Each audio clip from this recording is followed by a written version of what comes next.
मुखौटे तो अब तक आपने कई सारे देखे होंगे, लेकिन अलीगढ़ में एक ऐसा मुखौटा दिखा जिसने सभी को हैरान कर दिया।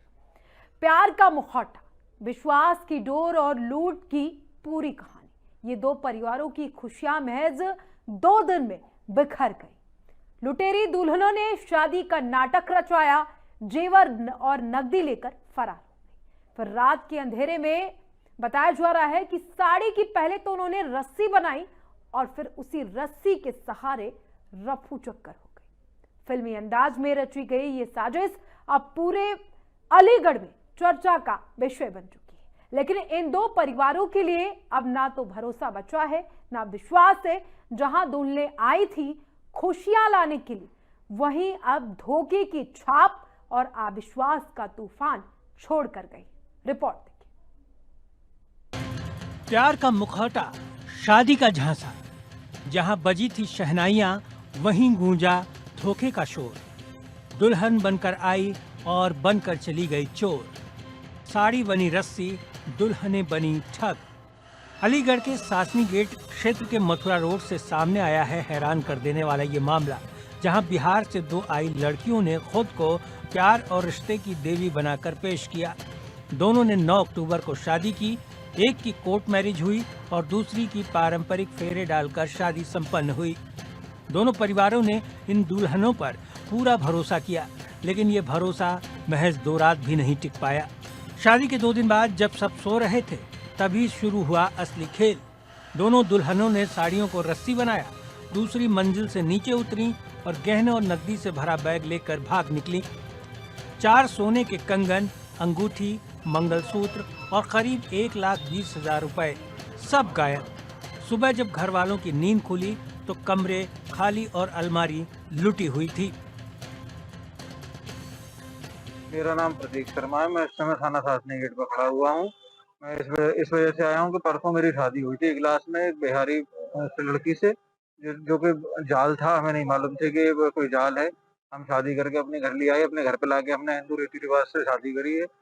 वो 9 तारीख की रात को रही, 10 तारीख को करवा चौथ पे उसने मनाया, व्रत रही। रात को उस दिन 12-1 बजे तक जगी रही मेरे साथ। उसके बाद जब मैं सुबह 6 बजे उठा तो मैंने देखा कि वो मेरे कमरे की किवाड़ बाहर से बंद करके जा चुकी थी। मैं किवाड़ खटखटा के घर वालों से किवाड़ खुलवाई, तब देखा कि वो ऊपर पहली मंजिल से बालकनी में साड़ी की रस्सी बना के नीचे लटका के वो उतर के जा चुकी थी। पीड़ित परिवारों ने थाना सासनी गेट में शिकायत दर्ज कराई। पुलिस ने तहरीर लेकर जांच शुरू कर दी है, मगर मामला सिर्फ 2 दुल्हनों के भागने का नहीं। शक जताया जा रहा है ये किसी संगठित लुटेरी दुल्हन गैंग का काम है। पूर्व मेयर शकुंतला भारती खुद पीड़ित परिवार के साथ थाने पहुंची और पुलिस से कार्रवाई की मांग की। उन्होंने साफ कहा कि इस गैंग का सरगना मनोज गुप्ता नाम का व्यक्ति है, जो बिहार और उत्तर प्रदेश के भोले भाले परिवारों को शादी के झांसे में फंसाकर लूटता है। करवा चौथ का व्रत वैसे तो हर सुहागिन अपने पति की लंबी उम्र के लिए रखती है, लेकिन अलीगढ़ में इसी करवा चौथ को शातिरों ने एक साजिश के तहत अपनाया और तकरीबन 9 दुल्हनें शादी के बाद करवा चौथ वाले दिन सभी गहने के साथ फरार हो गईं। पूरा मामला थाना इगलास क्षेत्र और सासनी गेट थाना क्षेत्र का है, जहां पर पीड़ितों ने आरोप लगाया है कि इगलास के रहने वाले व्यक्ति ने अपने घर पर 9 दुल्हनों से मिलवाया और कहा कि वह उनकी शादी करवा सकते हैं। लोग झांसे में आ गए और झांसे में आने के बाद उनसे 1.5 लाख रुपए की डिमांड की गई। हालांकि सभी व्यक्तियों ने 1.5 लाख रुपए तो दे दिए और बाकायदा किसी ने कोर्ट मैरिज की तो किसी ने हिंदू रीति रिवाज से 7 फेरे लिए। लेकिन 7 फेरे लेने के बाद जब करवा चौथ का व्रत आया तो सुहागिनों ने अपने पति की लंबी आयु के लिए करवा चौथ का व्रत भी रखा और व्रत पूरा करने के बाद, पूजा करने के बाद जैसे ही परिवारिक जन और पति सोने चला गया तो उनको कुछ नशे की ऐसी दवा दी, नींद की दवा दी, जिससे कि पूरा का पूरा परिवार सोता रह गया और ये सातिर दुल्हनें सारा माल लेकर घर से फरार हो गई। फिलहाल अभी तक पुलिस ने 3 मामलों में मुकदमा दर्ज किया है और जांच की जा रही है। आपको यहाँ भी यह भी बताते चले कि एक व्यक्ति की जो पत्नी थी, नई नवेली दुल्हन थी, वह पहली मंजिल से साड़ी के जरिए नीचे उतरी और जल्दबाजी में अपना मोबाइल फोन वहीं पर भूल गई, जिसको कि पुलिस अब तहकीकात तफ्तीश के रूप में इस्तेमाल कर रही है। फिलहाल पुलिस का कहना है कि पूरे मामले की जांच की जा रही है और जल्द ही लुटेरी दुल्हन के गिरोह का खुलासा किया जाएगा।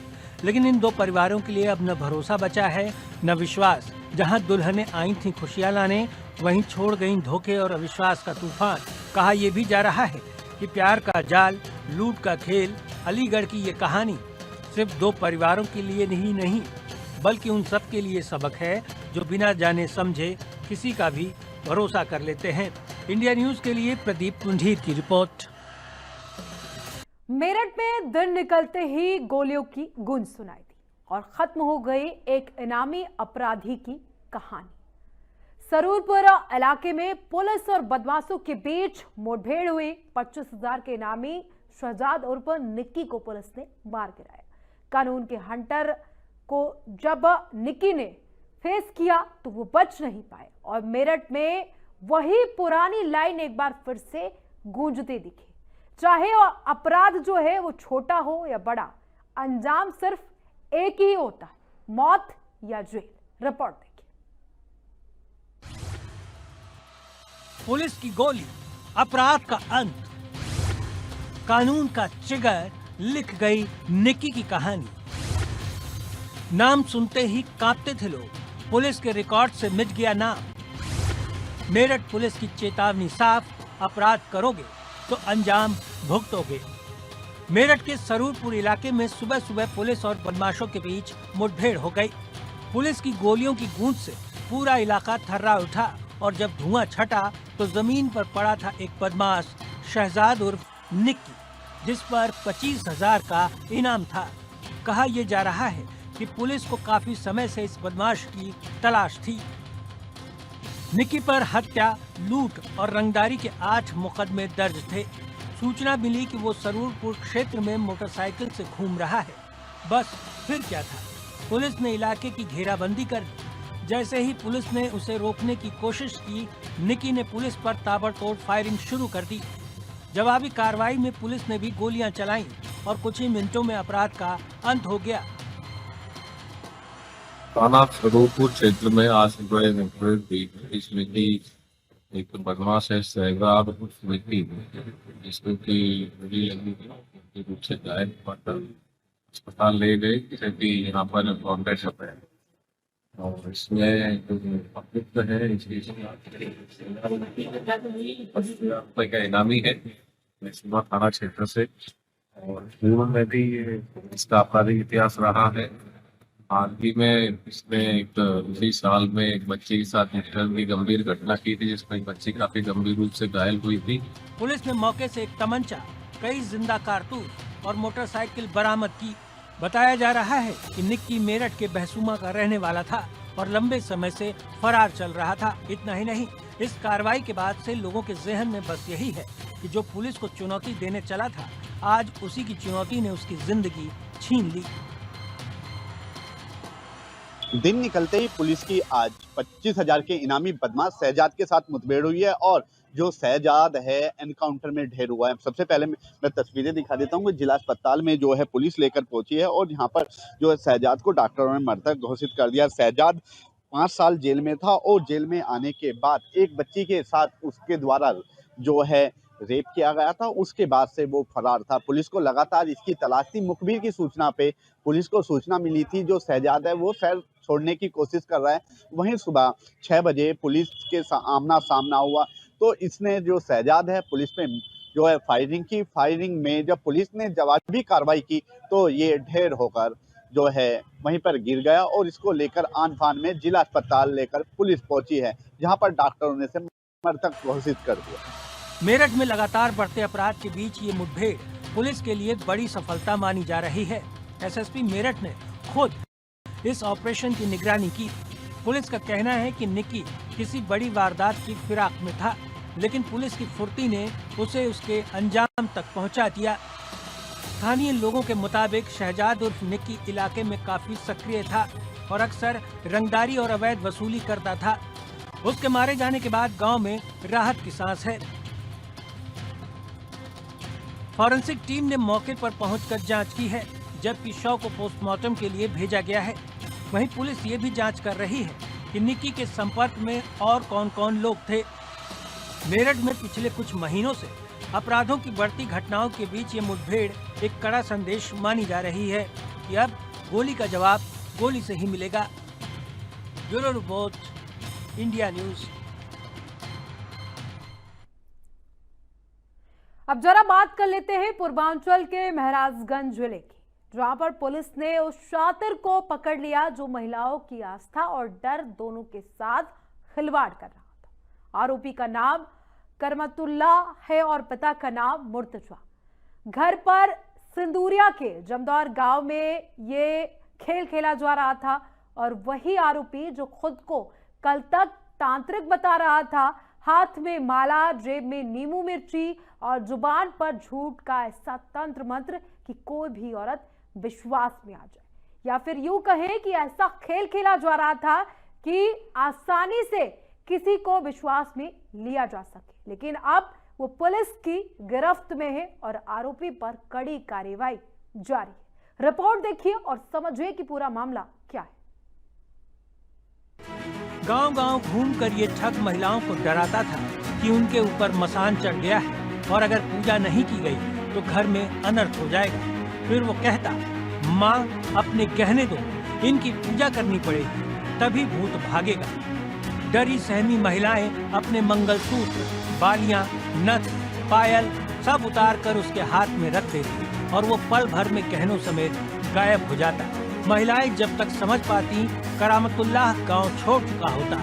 इतना ही नहीं, अगर कोई महिला उससे सवाल करती तो वो कहता, अगर किसी को बताया तो मसान फिर चढ़ जाएगा।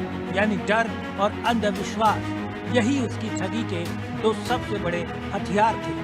पुलिस को कई महीनों से ऐसी शिकायतें मिल रही थी कि कोई व्यक्ति झाड़ फूंक के नाम पर महिलाओं से गहने लेकर भाग जाता है। एसपी के निर्देश पर सदर कोतवाली की टीम ने विशेष अभियान चलाया और मुखबिर की सूचना पर आरोपी को धर दबोचा। गिरफ्तारी के दौरान पुलिस को आरोपी के पास से बरामद हुए मंगलसूत्र, 3 जोड़ी बालियां, 3 नथ, 1 पीली धातु का लॉकेट, 2 पायल, 2 बिछिया और 520 रुपए नकद। आरोपी ने पूछताछ में ठगी की बात कबूल की है। महाराजगंज जिले में महिलाओं को झाड़ फूंक और भूत प्रेत का भय दिखाकर गहने ठगने वाले सातिर ठग को सदर कोतवाली पुलिस ने गिरफ्तार किया है। आरोपी की पहचान करमतुल्लाह पुत्र मुर्तजा निवासी जगदौर, थाना सिंदूरिया, जनपद महाराजगंज के रूप में हुई है। पुलिस के मुताबिक आरोपी महिलाओं को मसान चढ़ने का डर दिखाकर यह कहता था कि उनकी मुसीबत दूर करने के लिए गहनों की पूजा करनी पड़ेगी। भय और अंधविश्वास में फंसी महिलाएं गहने उतारकर उसे दे देती थीं, जिसके बाद वह फरार हो जाता था। गिरफ्तारी के दौरान आरोपी के पास से 1 मंगलसूत्र, 3 जोड़ी बाली, 3 नथ, 1 पीली धातु का लॉकेट, 2 पायल, 2 बिछिया और 520 रुपए नगद बरामद हुए हैं। पुलिस ने आरोपी को न्यायालय में पेश कर जेल भेज दिया है। पुलिस ने आरोपी के खिलाफ मुकदमा दर्ज कर उसे कोर्ट में पेश कर दिया है।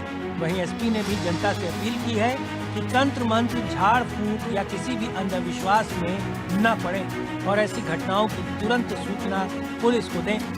वहीं पुलिस की इस कार्रवाई ने एक बार फिर ये साबित कर दिया है कि कानून के आगे न तो झाड़ फूंक चलती है, न किसी मसान का डर। सवाल सिर्फ इतना है कि हम कब तक अंधविश्वास के अंधेरे में जीते रहेंगे। महाराजगंज से इंडिया न्यूज के लिए अजय जायसवाल।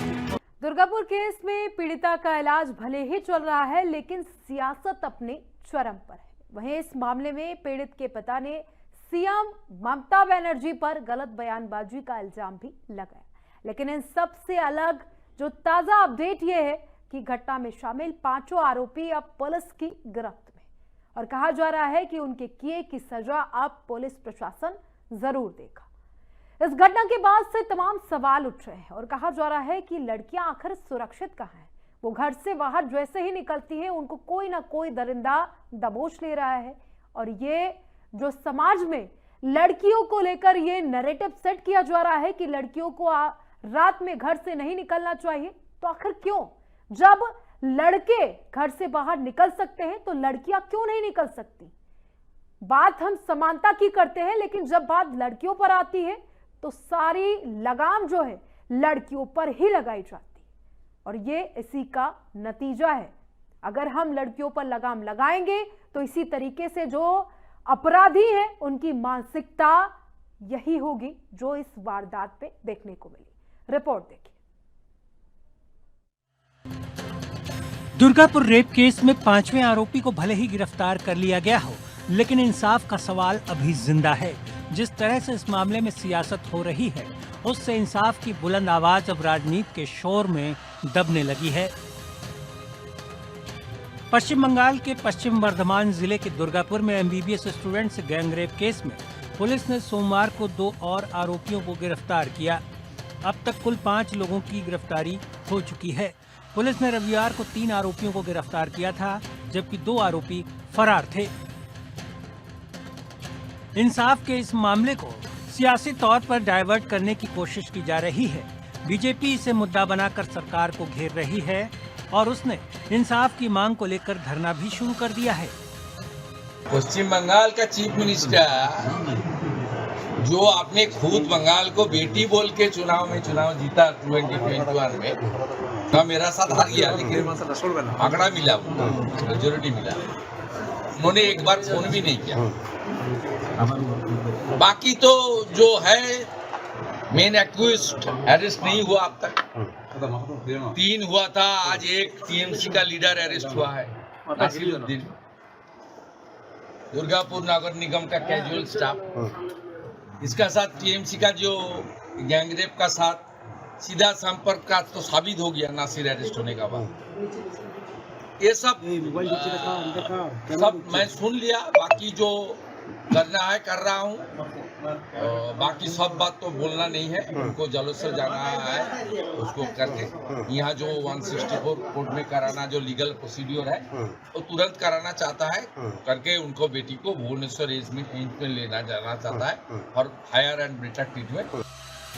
वहीं मुख्यमंत्री ममता बनर्जी भले ही घटना पर दुख जता रही हूँ, लेकिन सवाल वो भी उठा रही हैं, जिसे लेकर अब पीड़ित के पिता ने सवाल उठाया है। उन्होंने साफ कहा है कि उनकी बेटी के साथ जो कुछ भी हुआ वो आधी रात का मसला नहीं है, जैसा कि मुख्यमंत्री कह रही हैं। वो तो देखिए, वो तो लड़की का दर्द नहीं समझेगा।